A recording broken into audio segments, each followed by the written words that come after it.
Yeah, everybody, the stakes could not be any higher. Coming up this Saturday for Arlington, Texas going for their first Big 12 championship in 9 years. The Oklahoma Sooners, of course, looking for a four-peat and most likely a college football playoff berth.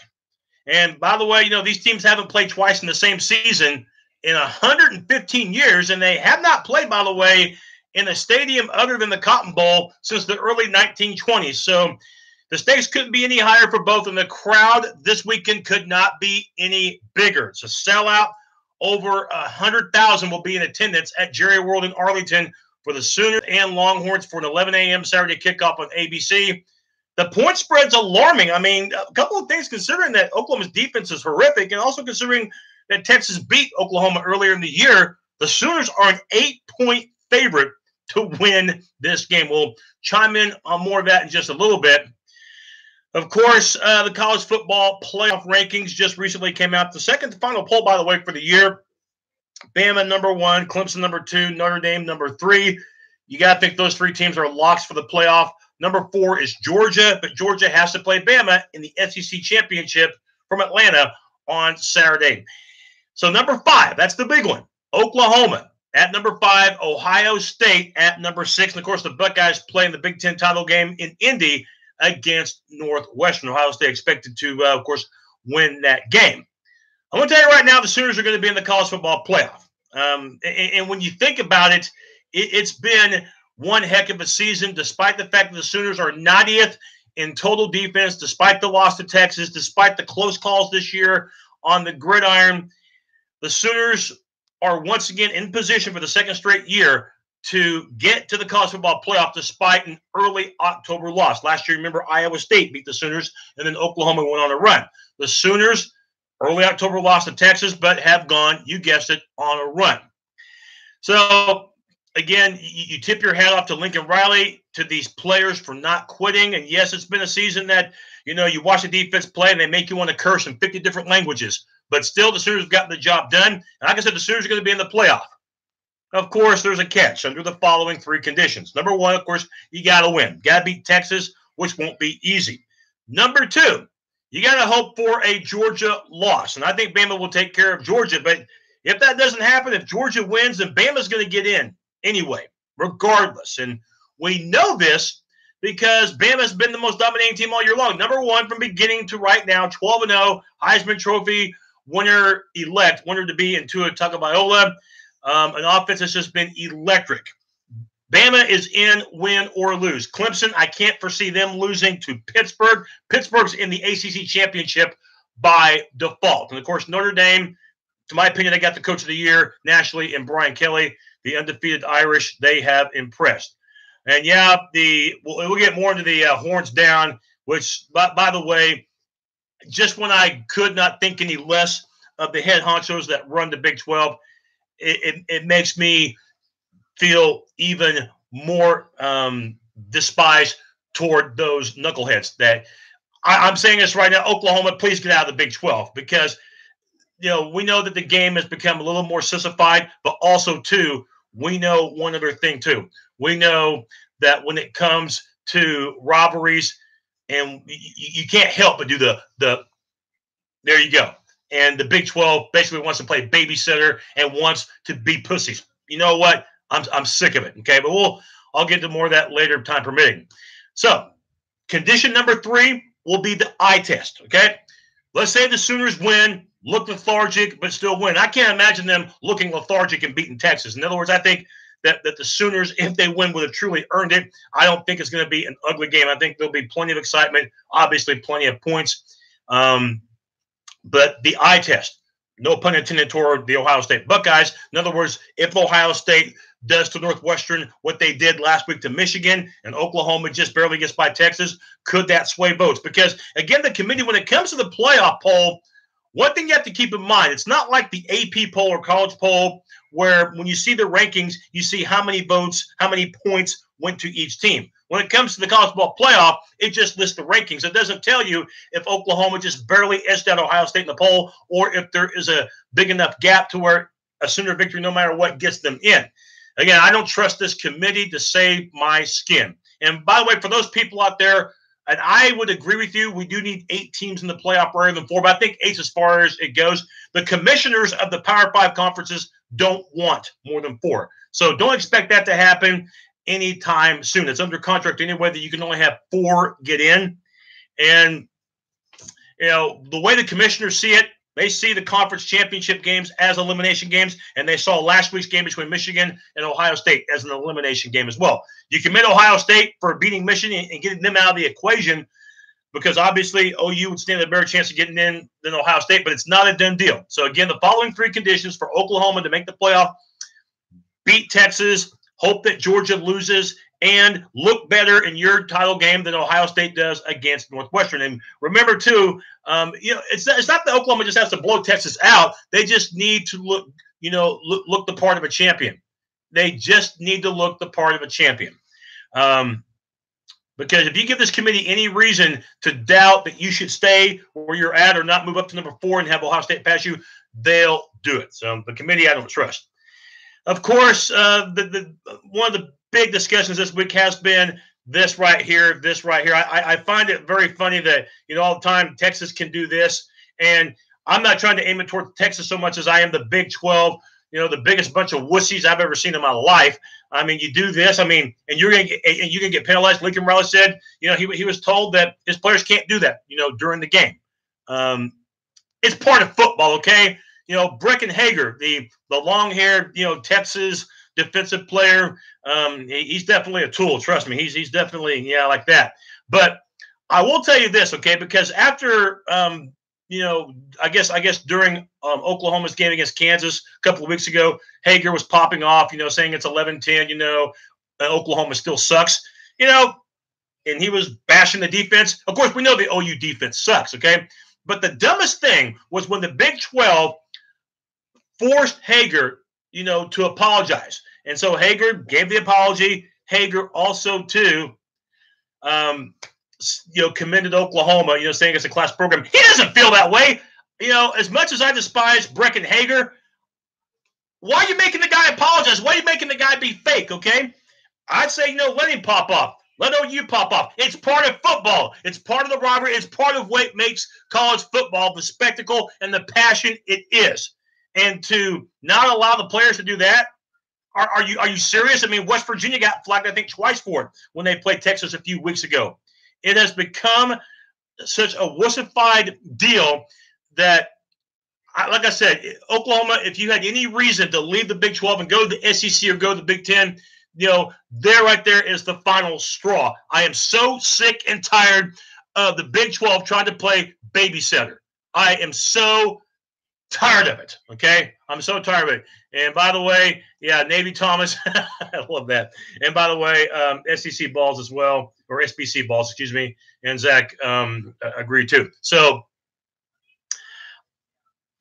college football is about tradition. It's about hatred, and you should not make Brecken Hager apologize because that's how he really feels, okay? Like him or hate him, that's how he feels, and Oklahoma feels just the same about Texas. You know, F Texas, and I'll agree wholeheartedly on that.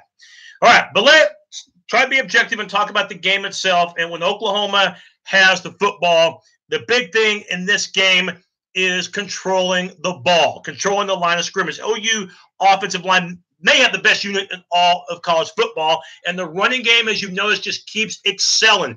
I mean, how many games recently have they had over 300 yards rushing? Quite a few, and that will have to be the norm here. Of course, Texas has a terrific defensive player up front in Charles Omenihu, who loves to get into the backfield, and he could cause, you know, havoc for Kyler Murray and Bunch, okay? So the Sooners' offensive line just has to keep doing what they've been doing all year long, you know, and that is, you know, control the line of scrimmage. Make sure that the running game dictates first. And Cameron Sutton, by the way, averaging about 100 yards a game. He's averaging a bunch of yards against per carry. I say Cameron Sutton. I meant Kennedy Brooks. Kennedy Brooks has been the workhorse, you know, when Trey Sermon hasn't been completely healthy, though playing, but hasn't always been 100%.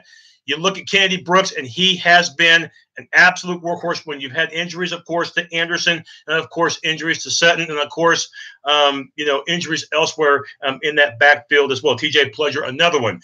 So the offensive line, just continue to do what you're doing, and the Sooners are going to get points. But maximize those possessions. Of course, Kyler Murray, as great as he played against Texas, despite the loss, he did have a couple of turnovers, which was cashed in by 10 Longhorn points. So what I'm trying to tell you, just protect the football. You can do that. Sooners offense should score at least 50 against a Texas defense. They do have some talent, but they too, of course, bend quite a bit as well. And I look for Oklahoma to take advantage. Now, when you're looking at the Oklahoma defense, they're going to give up a lot.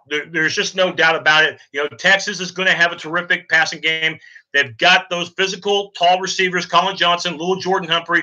We know they're going to be a factor in this matchup. Of course, big question offensively for Texas, Sam Ehlinger, the shoulder, you know, it's not 100%, so you have to wonder how aggressive is he going to be. Remember, in the victory over Oklahoma a few weeks ago against those Sooners, Ehlinger accounted for 5 touchdowns. 3 of them were on the ground. I think he averaged 4 yards a carry. I think he had like 76 yards on 19 carries, 3 touchdowns, and he got some clutch yardage on 3rd and short, 4th and short. And that's going to be something that the Sooner defense will have to be aware of. Again, I don't know how aggressive, if you are Coach Herman, you want Ehlinger to be because of how valuable he is. He's a better thrower than what I give him credit for, but of course he's so gutsy and he's very tough. But again, the shoulder, you got to think that's going to be a factor, and that could very well dictate how often Texas will run or how little they'll run in comparison to passing the ball. The Sooners, we know they're going to give up a ton of points. We know they're going to give up yardage like crazy. Maybe it'll be like West Virginia where you can get turnovers. I'm not saying that they'll get instant touchdowns, but maybe get a couple turnovers. We saw Caleb Kelly, you know, who for the most part this season has been a disappointment, but did show signs of life last week and did a good job. The secondary, Bookie Riley Hiles, you know, he could get yanked if what we saw last week happens in this game where he allows defenders to just blow right past him. So finally, I want to see the defensive line for the Sooners not get out physical this time. You know why Texas wins against Oklahoma recently, or why they've come close to winning despite just barely losing? They've been more physical than the Sooners, especially up front. So that defensive line with Kenneth Mann, with Gallimore, with Bledsoe, with Ronnie Perkins, got to step up, okay? Doesn't mean you have to win every battle, but they can't just push you around. The Longhorns in the last matchup against the Sooners had over 33 minutes of time of possession. So that's something to keep in mind as well. And finally, something to keep in mind, this could really help Oklahoma. And this happened in the first OU Texas matchup. The Longhorns don't always close out the deal, okay? The Longhorns don't always play their best ball in the fourth quarter. Now, I will commend the Longhorns for how they played against Oklahoma State in that fourth quarter, you know, nearly coming from behind. By and large, though, the fourth quarter has been like kryptonite for the guys from Austin. What am I talking about? Against Tulsa, 21-0 lead, but had to hold on to win by 7. Talking about the Kansas State game, up 19-0, had to hold on for dear life to win that game as well, winning by less than the score. The game against Texas Tech, you're up 34-17. Tech comes back and ties the game in the fourth. Texas needs a touchdown in the final minute to win. The Kansas game, you know, you're up 24-7 in command a week ago. And what happens? Kansas gets 10 points, gets into within a touchdown. Texas has to recover an onside kick just to hold on to win in that matchup. And again, the prime example would be the first time these two teams played, where Texas was up and up big by 21 points in the fourth quarter, let their foot off the gas, and Oklahoma tied it up. Texas needed that field goal in the final 20 seconds to win the game. So Texas lets their foot off the gas this time. That could be fatal, okay? So has Texas learned their lesson? Can they seal the deal if they got the game in driver's command, in cruise control? We'll have to wait and see. My final thoughts on this game, it's the Big 12. Expect whatever the over is, according to Vegas, to get destroyed. Expect that total to get surpassed and maybe surpassed in the third quarter, because I think both offenses will have success. But the one thing that the Oklahoma Sooners have that Texas doesn't have, the Heisman Trophy to be runner-up. Kyler Murray, he'll make the plays. He'll atone for those mistakes that he made in the first Oklahoma-Texas meeting, and the Sooners will get revenge. Until somebody knocks Oklahoma off of that Big 12 pedestal, they are still the champions until proven otherwise. Texas will fight hard. It's going to be an environment. I don't know what the crowd distribution is going to be like amongst the fans, but it's going to be a great environment for that Saturday morning game. But the Sooners are still the champs of the Big 12. And until proven otherwise, I'm not going to pick against them. 55-48 will be my final score. The Sooners to win but not to cover that 8-point spread. And go Alabama, take care of business against Georgia, so we don't have to worry about that. And Northwestern, I'm not expecting them to be Ohio State. Just don't get to see your pants kicked by those guys from Columbus, okay? So this is how it's going to lay down as far as the rest of my shows coming up in the next few days. My 3 picks I'll have on Friday. Me and the coin go head-to-head. One final time, 3 more games we'll pick. And on Saturday sometime, I will have my post game of hopefully will be an Oklahoma win over the Longhorns for the Big 12 title. And then Sunday, I'll have a special show as we'll talk about the college football playoff. We'll do this as long as the Sooners win. Now, if the Sooners don't win, if the Sooners don't take care of business on Saturday, I'm not going to do a Sunday show. At that point, from the local perspective, it would be worthless, okay? But if the Sooners win on Saturday, I will have a Sunday special show probably around the 11 o'clock hour, the same hour that ESPN will unveil the final college football playoff rankings. Sooners and the Longhorns, 2 teams that you don't have to hear it from me, but I'll say it anyway, hate each other, okay? Pure hatred. Texas won round 1, but the Sooners hopefully can get revenge, win the Big 12, and for the second straight year, get to the college football playoff. I know you're not going to miss the game on Saturday. Please don't miss my post game coming up that same day as well. Thanks for all the comments, everybody. Boomer Sooner.